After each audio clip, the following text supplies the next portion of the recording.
Hi friends, Assalamu alaikum. Welcome to Aji's Kitchen. இன்னைக்கு நம்ம என்ன பார்க்க போறோம்னா chicken biryani எப்படி செய்யறதுன்னு பார்க்கலாம். இது வந்து நான் இன்னைக்கு வந்து 300 கிராம் ரைஸ் 300 கிராம் chicken எடுத்துர்க்கேன். இது வந்து ஒரு நியூக்ளியர் ஃபேமிலிக்கு கரெக்ட்டானதா இருக்கும். ஒரு 2 ல இருந்து 3 பேர் சாப்பிடுற அளவுக்கு இருக்கும். நான் வந்து 300 கிராம் சீரக சம்பா அரிசி வந்து ஊற வச்சு எடுத்துர்க்கேன். ஒரு 15 minutes ஊறிட்டு இருக்கு. அப்புறம் 300 கிராம் chicken எடுத்துர்க்கேன். அப்புறம் நம்ம தாளிக்க தேவையான பச்சை மிளகாய் பிரியாணி இலை பட்டை கிராம்பு ஏலக்காய் கொத்தமல்லி புதினா ரெண்டுமே வந்து வாஷ் பண்ணி வச்சிருக்கேன். அப்புறம் 150 கிராம் வெங்காயம் 150 கிராம் தக்காளி எடுத்துர்க்கேன். காரத்துக்கு வரமிளகாய்த்தூள் எடுத்துர்க்கேன். கல்லுப்பு எடுத்துர்க்கேன். அப்புறம் 2 ஸ்பூன் தயிர் எடுத்துர்க்கேன். 1/2 லெமன் எடுத்துர்க்கேன். இதுவே இதுக்கு போதுமானது. அப்புறம் 100 கிராம் இஞ்சி பூண்டு எடுத்துர்க்கேன். அப்புறம் 100 grams ஆயில் எடுத்துர்க்கேன். இப்போ இது எப்படி நம்ம செய்யறதுன்னு பார்க்கலாம். இப்போ நான் குக்கர்ல செய்ய போறேன். குக்கர்ல செய்யறனால இப்போ அடுப்பு குக்கர்ல வச்சிருக்கேன். ஃப்ளேம் பத்த வச்சிட்டேன். குக்கர் நல்லா ஹீட் ஆயிடுச்சு. இதுல நான் ஃபர்ஸ்ட் ஆயில் ஆட் பண்ணிக்கிறேன். 100 ml ஆயிலே போதுமானது. இப்போ நல்லா ஆயில் ஹீட் ஆகட்டும்.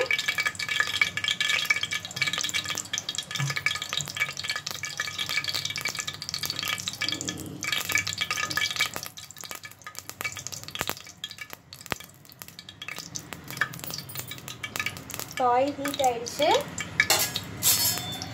நம்ம எடுத்து வச்சிருக்க தாளிப்பு ஐட்டம்லாம் சேர்த்திக்கலாம்.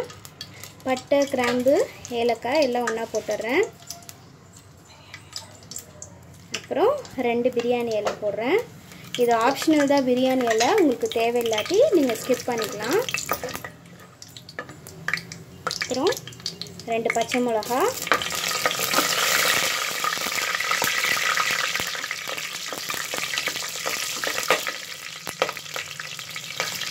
மிளகா நல்லா வெடிச்சிருச்சு. நம்ம கட் பண்ணி வச்சிருக்கோம் ஆனியன்ஸ் ஆட் பண்ணிக்கலாம்.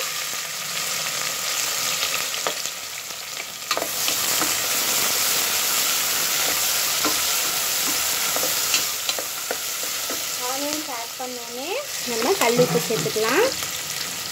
உங்கள் டேஸ்ட்டுக்கு ஏற்றாப்புல கல்லுப்பு சேர்த்துக்கோங்க.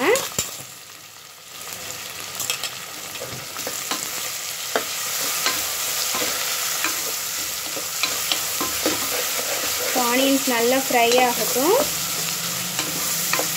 நல்ல ஒரு கோல்டன் ப்ரௌனில் வரட்டும். நல்லா ஆனியன்ஸ் எல்லாம் குக் ஆகிட்டுருக்கு. இன்றைக்கி நான் ரெகுலராக எல்லோரும் செய்கிற மாதிரி அளவு தண்ணி வச்சு செய்ய போகிறது கிடையாது. நான் மசாலா தனியாக தாளிக்க போகிறேன். ரைஸ் தனியாக வடித்து இதோட ஆட் பண்ண போகிறேன். இந்த மெத்தடில் நீங்கள் செஞ்சீங்கன்னா பிரியாணியோட டேஸ்ட் வந்து ரொம்ப சூப்பராக இருக்கும். ஒரு பாய் வீட்டு பிரியாணி சாப்பிட்ட ஒரு ஃபீல் கிடைக்கும் உங்களுக்கு. நல்லாயிருக்கும் இந்த மாதிரி செய்யல. இது ரொம்ப ஈஸியான மெத்தடும் கூட. நம்ம அளவு தண்ணி வச்சு செய்கிறதோட இந்த மாதிரி நம்ம வந்து தனியாக ரைஸை வடிச்சிட்டு இதில் ஆட் பண்ணையில் நமக்கு டேஸ்ட் வந்து ரொம்ப சூப்பராக இருக்கும். நான் அதை எப்படி அந்த ரைஸை வந்து பதமாக வடிக்கிறதுன்றதை இப்போ நான் வீடியோவில் காட்டுறேன். நீங்கள் அந்த மாதிரி வடித்து இந்த மாதிரி ட்ரை பண்ணி பாருங்கள். இப்போ நான் வந்து 300 கிராம் அரிசி எடுத்துருக்கனால நான் 150 கிராம் எல்லாமே எடுத்துக்கிறேன். இப்போ நீங்கள் 1 கிலோ ரைஸ் எடுத்துக்கிற மாதிரி இருந்துச்சுன்னா 400 கிராம் வெங்காயம் தக்காளி 400 கிராம் 400 கிராம் எடுத்துக்கலாம்.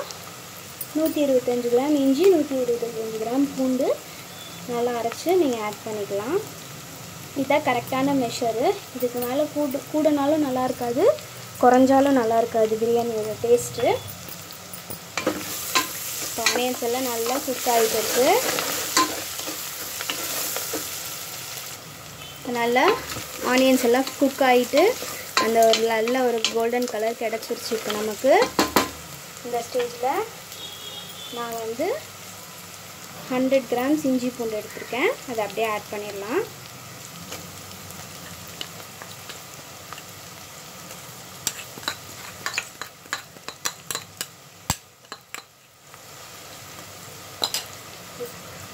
இப்போ இந்த இஞ்சி பூண்டோட ரா ஸ்மெல்ஸ் எல்லாம் போய் நல்லா ஆனியன்ஸோட மிங்கிள் ஆகணும்.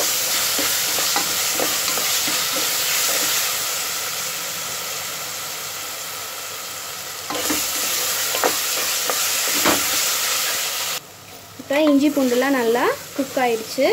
இந்த ஸ்டேஜில் உங்கள் காரத்துக்கு ஏற்றாப்புல நம்ம மிளகாய்த்தூள் ஆட் பண்ணிக்கலாம். நான் வந்து வரமிளகாத்தூள் எடுத்திருக்கேன். இதுக்கு வந்து குழம்பு மிளகாத்தூள் போட்டால் பிரியாணிக்கு நல்லா இருக்காது. நான் வந்து ஒரு 1.5 ஸ்பூன் கிட்ட போடுறேன். உங்கள் காரம் எவ்வளவோ நீங்கள் அதுக்கு தகுந்தாப்புல நீங்கள் உங்களுடைய இதை ஆட் பண்ணிக்கோங்க.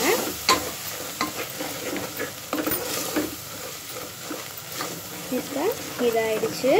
இப்போ கொஞ்சம் அடுப்பை ஸ்லோ பண்ணிக்கோங்க. அப்புறம் நம்ம எடுத்து வச்சுருக்க புதினா கொத்தமல்லி இலைகளை ஆட் பண்ணிக்கலாம்.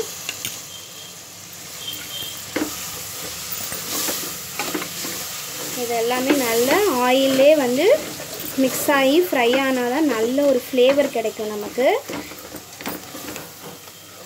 இப்போ நம்ம எடுத்து வச்சுருக்க சிக்கன் ஆட் பண்ணிக்கலாம்.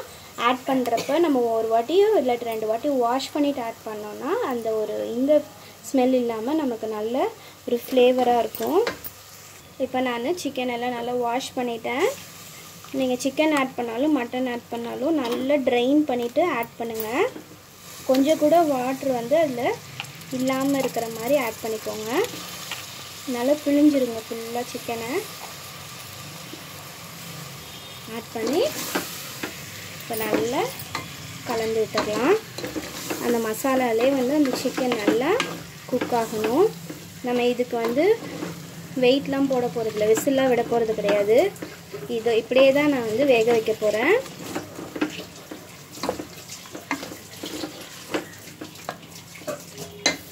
இதை நல்லா கலந்து விட்டுட்டு இந்த ஸ்டேஜில் நம்ம எடுத்து வச்சுருக்க தக்காளி ஆட் பண்ணிக்கலாம்.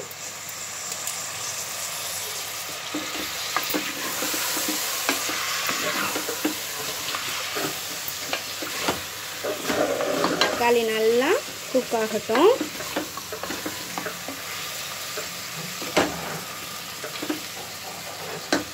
தக்காளி ஆட் பண்ணோடனே நம்ம எடுத்து வச்சுருக்க தயிரும் லெமனையும் ஆட் பண்ணிக்கலாம்.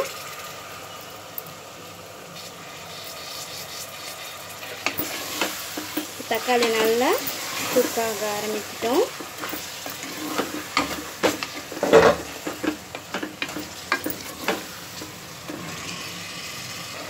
இப்போ தக்காளிலாம் நல்லா குக் ஆகிட்டுருக்கு. இந்த ஸ்டேஜில் நான் வந்து 100 ml வாட்டர் ஆட் பண்ணிக்கிறேன்.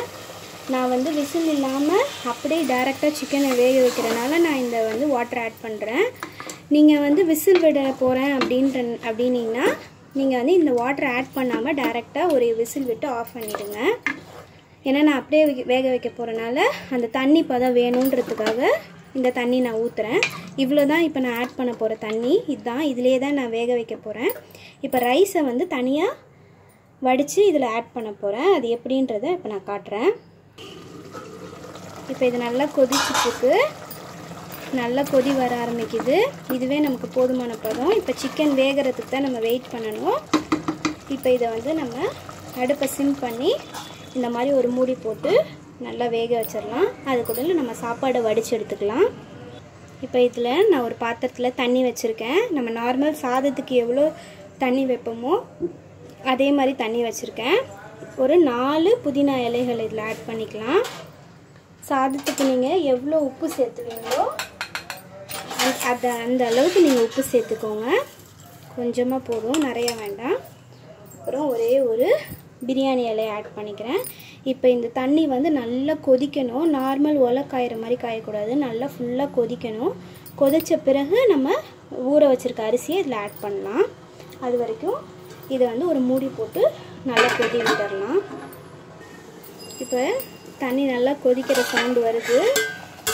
இந்த பாருங்கள், இந்த மாதிரி நல்லா ஒலை கொதிக்கணும். அப்போ தான் நம்ம வந்து வாஷ் பண்ணி வச்சுருக்க ரைஸை ஆட் பண்ணிடலாம். இதில்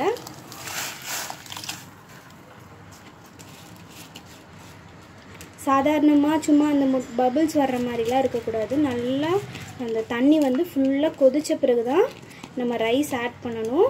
ஏன்னா சீக்கிரம் இந்த ரைஸ்லாம் வெந்துடும். அதனால் நம்ம தண்ணி நல்லா கொதித்த பிறகு ஆட் பண்ணோன்னா நமக்கு டைம் நல்லா சேவ் ஆகும். இப்போ இதெல்லாம் நல்லா சேர்ந்து ஒரு கலந்து விட்டுடலாம். இப்போ இதை நல்லா கொதி வரட்டும். இந்த ரைஸ் எப்படி எந்த பதத்தில் வடிக்கலான்றதை நான் சொல்கிறேன். இப்போ இது நல்லா கொதிச்சிட்ருக்கு. இந்த பதம் போதுமானது. இப்போ நான் சிம் பண்ணிடுறேன் அடுப்பை. இது எப்படி வெந்திருக்கான்றதை நான் காட்டுறேன். இங்கே பாருங்கள், ஒரு அரிசி எடுத்து பாருங்கள். ஒரு அரிசி எடுத்து பார்த்தீங்கன்னா இந்த பாருங்கள், அரிசி உள்ளே இருக்கிறது உங்களுக்கு நல்லா தெரியும். இதை அமுத்தினா அரிசி மட்டும்தான் உடையணும், ஆனால் அரிசி உள்ளே வெந்திருக்கக்கூடாது. இந்த பதத்தில் நீங்கள் இதை வந்து வடிச்சிட்டு நம்ம கலந்து வச்சுருக்க மசாலாவோட இந்த ரைஸை ஆட் பண்ணிடலாம். அதில் இருக்க தண்ணி வந்து தண்ணியும் சிக்கனும் சேர்ந்து இந்த அரிசியோட புழுங்கி நமக்கு ஒரு கரெக்டான பதத்தில் உதிரி உதிரியான ஒரு பிரியாணி ரெடி ஆயிரும். இப்போ இந்த அரிசியை நான் வடிச்சிட்றேன். இப்போ இதில் நான் ஒரு ஃபில்டரில் இந்த ரைஸ் எல்லாம் வடிச்சிட்டேன். நான் பாதி ரைஸ் போடுறேன், மீதி ரைஸையும் எடுத்துகிட்டு வந்து இப்போ ஆட் பண்ணுறேன். மீதி ரைஸையும் நான் வந்து ஃபுல்லாக ஆட் பண்ணிவிட்டு இப்போ நல்லா மிக்ஸ் பண்ண போகிறேன். இங்கே பாருங்கள், இதிலே உங்களுக்கு நல்லா அந்த ஈரப்பதம், அந்த மசாலாவுடைய தண்ணிலாம் இருக்குது. இந்த பதத்திலே அரிசியை போட்டிங்கன்னா உங்களுக்கு நல்ல உதிரி உதிரியாக கிடச்சி நல்ல ஒரு பதம் உங்களுக்கு இதாகும். இப்போ நல்லா மிக்ஸ் பண்ணிடலாம் இதை. இப்போ இதை நல்லா நான் மிக்ஸ் கொடுத்துட்டேன். எல்லாம் ஈவனாக மசாலாவோட நல்லா மிங்கிள் ஆயிடுச்சு. இப்போ இது வந்து கரெக்டான பதம் நமக்கு. இந்த தண்ணி, இந்த அரிசியோட பதம் எல்லாமே நமக்கு கரெக்டாக இருக்குது. இதுக்கு மேலே தண்ணி இருந்தாலும் ரைஸ் நமக்கு குழஞ்சிரும். இப்போ என்ன பண்ணணும், இப்போ இது ஃபுல்லாக இது பண்ணிவிட்டு ஒரு கத்தி வச்சு இங்கே பாருங்கள், அங்கே இப்படி குத்தி விட்டுருங்க. அந்த ஆவிலாம் வெளியில் போகிறதுக்கு நல்லா ஃபுல்லாக இது வந்து புழுங்கணும். இப்படி நல்லா எல்லா இடத்துலையும் குத்தி விட்டுட்டு நம்ம ரெகுலராக குக்கர் மூடி போடுற மாதிரி குக்கர் மூடி போட்டுடலாம். போட்டு வெயிட் ரிலீஸ் பண்ணிவிடுங்க. பண்ணிவிட்டு இதை வந்து அடுப்பை வந்து ஃபுல் சிம்மில் வச்சுட்டு ஒரு 5 to 7 minutes வச்சுட்டு ஓப்பன் பண்ணி பாருங்கள் எப்படி இருக்குன்ட்டு. உங்களுக்கு கரெக்டான பதம் இருந்துச்சுன்னா ஓகே, இல்லாட்டி இன்னும் ஒரு 5 minutes வைங்க. இப்போ இதை நான் வச்சு பார்த்துட்டு எப்படி வந்திருக்குன்னு சொல்கிறேன். இப்போ பாருங்கள், நான் 5 to 7 minutes வைக்க சொன்னேன். 7 minutes ஆயிடுச்சு. இப்போ இதை நான் ஓப்பன் பண்ணி காட்டுறேன் உங்களுக்கு. பார்த்தீங்களா? இதை எப்படி நான் கலந்து காட்டுறேன். இங்கே பாருங்கள், சாப்பாடு வந்து நல்லா உடையாமல் நல்ல கரெக்டான பதத்துக்கு வெந்து உதிரி உதிரியாக வந்திருக்கு நமக்கு. உங்களுக்கு வீடியோவில் பார்த்தா தெரியும். நல்லா எந்த ஒரு இது இல்லாமல் குலையாமல் கரெக்டான கலரில், நம்ம எதுவும் கலரில் ஆட் பண்ணலை, நம்ம கொடுத்த மசால் கலர் தான் இது. இது அப்படியே அழகாக வந்திருக்கு. இப்போ நான் வந்து இதை ஒரு சர்விங் பிளேட்டுக்கு மாற்றுறேன்.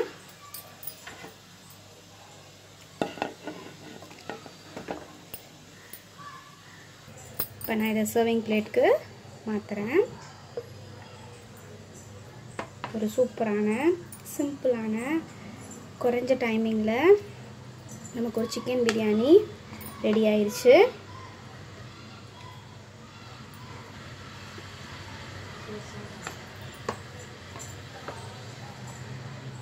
இங்கே சாப்பாடு கொஞ்சம் கூட குலையவே இல்லை. நம்ம வடித்த பதத்துக்கு இது வந்து ஒரு கரெக்டாக இருக்குது.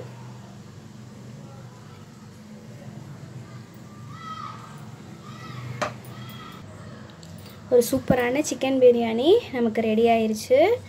ரொம்ப டேஸ்ட்டாக இருக்கும். கண்டிப்பாக இந்த மெத்தட் நீங்கள் வந்து வடி பிரியாணியை ட்ரை பண்ணி பாருங்கள். தம் பிரியாணி ட்ரை பண்ணுறதோட இந்த மாதிரி வடித்து சாப்பாடாக்கி நீங்கள் கலந்து மிக்ஸ் பண்ணி செஞ்சு சாப்பிட்டிங்கன்னா சூப்பராக இருக்கும். கண்டிப்பாக நீங்கள் பாய் வீட்டு பிரியாணி சாப்பிட்ட ஒரு ஃபீல் கிடைக்கும். இதே மாதிரி ட்ரை பண்ணி பாருங்கள். ரொம்ப சிம்பிளாக இருக்கும். பார்க்க தான் அப்படி இப்படின்னு இருக்கும். நம்ம செய்ய ஆரம்பிச்சிட்டோன்னா ஒரு 20 to 30 minutesல நமக்கு வந்து வேலை முடிஞ்சிடும். நான் கொஞ்சமாக செஞ்சனால குக்கரில் செஞ்சுருக்கேன். நீங்கள் நிறைய செய்கிற மாதிரி இருந்தால் நார்மலான ஒரு பெரிய பாத்திரம் வட்டா மாதிரி எடுத்து நீங்கள் செய்யலாம். நான் அடுத்த ரெசிப்பியில் உங்களுக்கு வந்து பாஸ்மதியில் எப்படி இதே மாதிரி மெத்தடில் செய்கிறதுன்றதை நான் வீடியோ அப்லோட் பண்ணுறேன். இந்த ரெசிபியை கண்டிப்பாக ட்ரை பண்ணி பார்த்துட்டு எப்படி இருக்குன்னு மறக்காமல் கமெண்ட் பண்ணுங்கள். இந்த ரெசிபி பிடிச்சிருந்துச்சின்னா உங்கள் ஃப்ரெண்ட்ஸ்க்கெல்லாம் ஷேர் பண்ணுங்கள். மறக்காமல் வஜீஸ் கிச்சனை சப்ஸ்கிரைப் பண்ணுங்கள். தேங்க்யூ. பாய்.